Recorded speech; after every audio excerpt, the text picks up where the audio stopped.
back, folks. This is Elliott Hulse. I'm your host for Strength Camp TV, and I want to make a warning to you today. I want to warn you about two enemies that are sabotaging your results in life, in fitness, with regard to your relationships, your career, making money, anything it is in your life where you know your potential is being squandered. You know that you can achieve more, but you're unable to do it, and it has to do with these two enemies. I've really boiled all dysfunction down to these two enemies, and it really actually is one, but I'll tell you what I mean in a moment.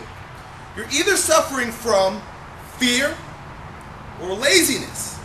Basically, you're afraid to do what you want to do, or you're afraid to take action or stop taking action in some particular area of your life, or you're just too lazy to get off your ass and do something about it.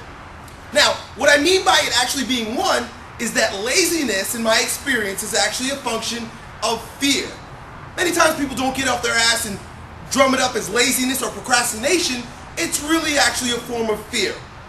Now, I want to take that one step further and say that that fear is actually rooted in self-centeredness.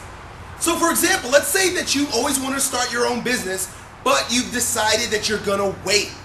Now, the only reason why you would wait and not take that plunge or take that action is because you're seeking self-preservation over the service that you would have to render in order to achieve that particular goal. So what I'm saying here is that in order for you to achieve high in life, you've got to take your eyes off of yourself. Stop thinking about what you're going to be able to do or not be able to do, or what other people will think of you.